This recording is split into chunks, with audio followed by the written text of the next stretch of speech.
So many South Africans have been made to believe that land is their ticket to prosperity. The freedom would not be complete if the issue of land is not resolved, that people who were colonized, their land taken away by force, have their land. You solve the problem of the land, you will solve the poverty in this country, inequalities, and the economic issues. They believe that as long as they do not possess land, they will forever linger in poverty. But is this factual, or is it simply yet another limiting idea politicians have drilled into us?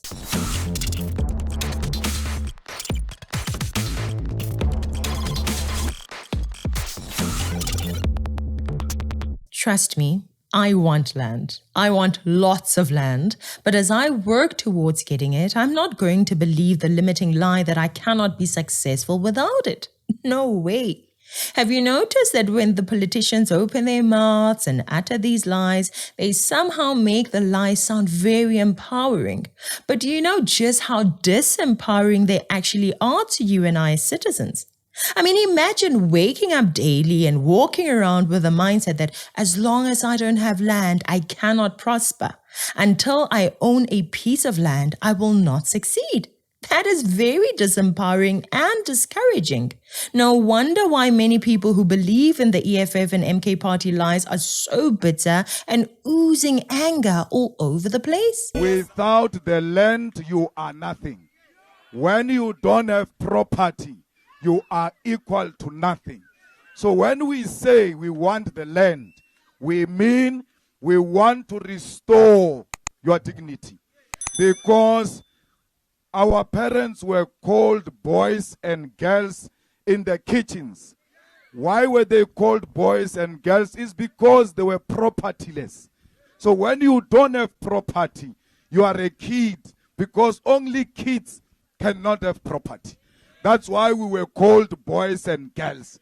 So return the land to our people so that their dignity can come back. This guy confidently speaks as if he's speaking to people whose brains are switched off. Our identity is not in possessions. Life happens, and sometimes when it happens, it strips one of their possessions, jobs, titles, and all. Can you imagine the rates of depression and other mental health issues that would arise in millions of South Africans if we actually believe the garbage that comes out of this guy's mouth? The rubbish that we who have no land are nothing. My grandmother worked as a domestic worker, and no matter what her missus called her or thought of her, she knew that she was not nothing, but was very valuable regardless of the work that she did, regardless of the possessions she owned or lacked.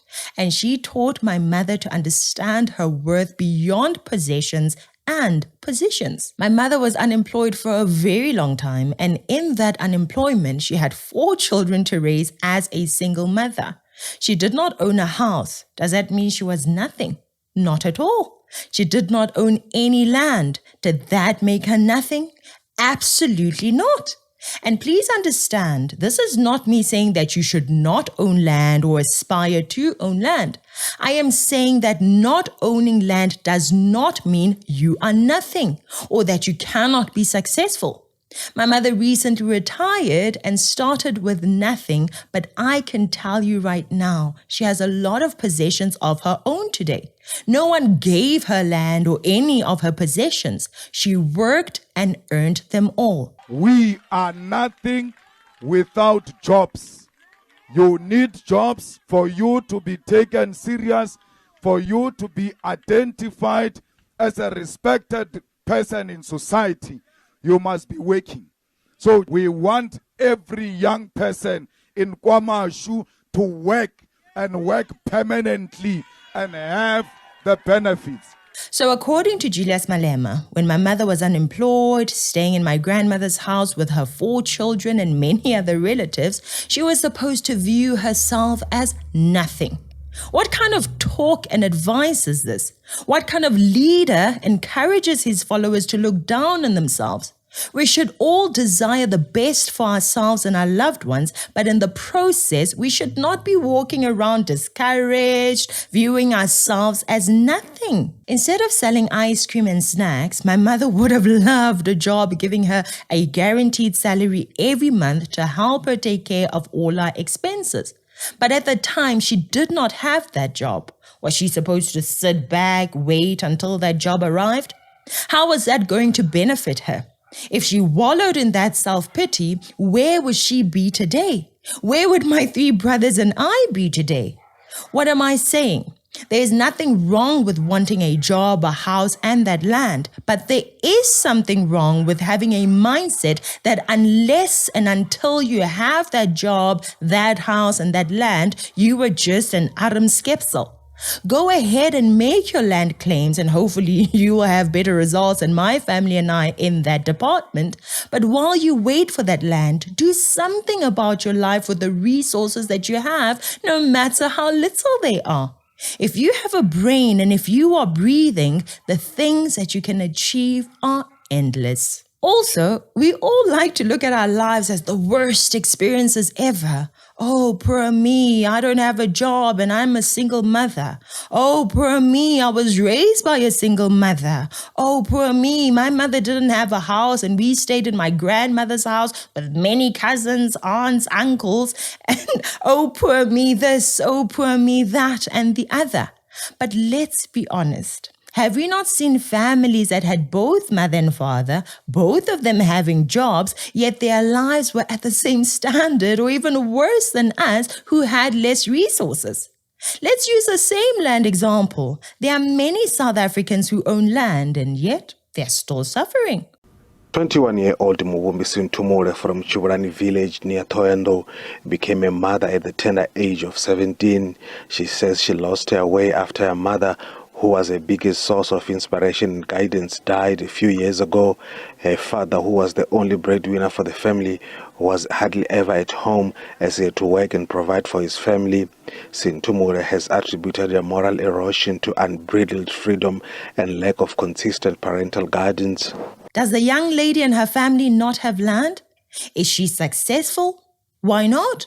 I mean, Julius, Malema, Jacob Zuma, and many others have told us that as soon as we have land, we will be saying goodbye to poverty and hello to prosperity. Not so. If this video is to your liking, please subscribe to my channel, like and share these videos with other citizens, and remember to beware of the comrades. Some people from Zimbabwe have land and yet they are still poor. They have left their land that your favorite politicians say will bring prosperity, and they are all over the globe looking for prosperity. Why? What does all of this tell us? Having land and other resources is a huge blessing, but it is not a guarantee of prosperity. Lacking land and other resources is certainly unfortunate, but it is not a guarantee of poverty. We see this in individual lives, in families, and even in nations. Some nations with an abundance of natural resources and labor have low GDP and they have poverty-stricken citizens. In contrast, some nations with very limited natural resources and labor have high GDPs and prosperous citizens. What determines whether a country is rich or poor? I'm sure that many of you think that the answer is very simple. The secret lies in natural resources. That is, the more oil, gold, or natural gas a country has, the easier it will be to prosper and become rich. Makes sense, doesn't it? Well, the truth is perhaps not so logical. You see, I'm sorry to tell you, but if you think that natural resources are good news for the development of countries, you are very, very mistaken. The country with the second largest oil reserves in the world is Saudi Arabia. And although in the popular mentality of the West, the Saudis are all as rich as can be and all have 4 Ferraris in each garage thanks to petrodollars, the truth is that their wealth per capita is considerably less than that of countries as insignificant as Italy or Spain. As you can see, Saudi Arabia's gross domestic product is not particularly high, despite the fact that it has the second largest oil reserves in the world. Venezuela, the country with the most oil in the world, is forced to buy gasoline from Spain and Russia. Yes, indeed, Venezuela, the country with the most oil in the world, is, at the same time, one of the poorest, if not the poorest, in the Western world. If we go to the list of the richest countries or territories in the world, in the top 10, we find countries like Switzerland, Ireland, Hong Kong, Singapore, and Liechtenstein. And honestly, can anyone guess what oil, natural gas, or gold these countries export? None at all. In fact, they are countries that are characterized by precisely the opposite, by depending on the rest of the world for practically all of their raw materials. You see that? What does it tell us? It is not about the resources that a nation has, but rather the level of wisdom, efficiency, and critical thinking abilities of the decision makers in those nations. It's about the mindset and the culture within the land, hard work, honesty, perseverance, etc. In like manner, in your individual life, it's not about whether you have land or not, a high-paying job or not. It is about your ability to think critically and to efficiently use, grow, and maintain the resources you have in your hand. I mean, just look at South Africa. An abundance of resources from gold to diamonds, iron ore, and many other natural minerals. From fertile lands across various provinces to the beaches, beautiful landscape, wildlife, and even a labor force. These are all resources that could be creating major industries, tourist attractions, feeding the world, all while creating sources of income for its citizens. But can we honestly say that we are utilizing the resources at our disposal as a nation to the maximum? I mean, we have nations without beaches and wildlife being better tourist destinations than us, simply because they are using their limited resources in a wiser and more efficient way than us, who have an abundance of resources. There are countries who thrive on tourism based on the achievements of their people, not natural resources. For example, places like Paris in France, that's simply architecture and good marketing, man-made. New York, that is man-made stuff. Tokyo and even Singapore. These are massive tourist destinations, and yet there are no lions or elephants there. There is nothing special about them. Right here in South Africa, the ANC government failed to make something out of the many resources that it managed to acquire. Over the last 3 decades, the ANC has turned very productive pieces of land into some of the most unproductive pieces of land in this country. We are talking about farms that previously ensured food security and employment for many citizens. When the ANC took over, they took over government-owned land and they bought some previously private-owned land. The results prove that owning land does not mean you will automatically prosper from it. On the one hand, there are the countries like Saudi Arabia, authoritarian, corrupt, and wasteful countries, whose governments seek nothing more than to perpetuate themselves in power. And they achieve this precisely by wasting money on corruption, and on things that are not very productive, but which usually brings rewards in terms of popularity or social support. Without digging too deep, 70% of Saudis work directly for the government. In a way, it is as if working as a civil servant is something guaranteed, a paycheck that citizens can receive no matter what they do. This, as you can imagine, does nothing to encourage an entrepreneurial culture. There's a lower rate of entrepreneurship, less innovation, and long-term economic stagnation. We need citizens and leaders who are not fixated on the limited resources they have, but rather determined to make the most of what they have, no matter how little it may be. But if a nation has corrupt leaders set on communist ways, then no matter how rich in resources the nation is, the citizens will see poverty in place of prosperity. You don't believe me? Well, let's take a look at Russia when it was still the communist Soviet Union. It had more resources than many nations, yet its citizens were poor. Why? Because instead of allowing wisdom, efficiency, and critical thinking to make decisions, they allowed communism to take over, which meant that people who had no idea how things ought to work were the ones at the forefront making foolish decisions about the allocation and processing of the resources. The Soviet Union was one of the most richly supplied countries with natural resources, and probably the most richly supplied. It was the only industrial nation which has so much petroleum that they export oil. Right. They have some, I don't remember the fraction, but they have a substantial part of the world's supply of natural gas, which they're now supplying all over Europe.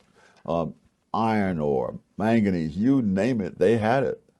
At one time, something like half the industrial diamonds in the world came from the Soviet Union.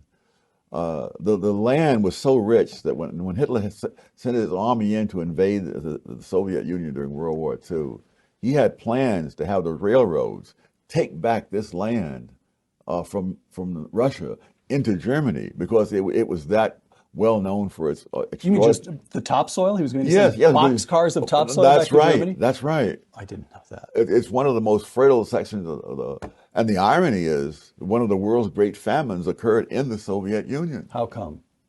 Mismanagement by the government. Milton Friedman once said that if the government took over the Sahara Desert, there would be a shortage of sand.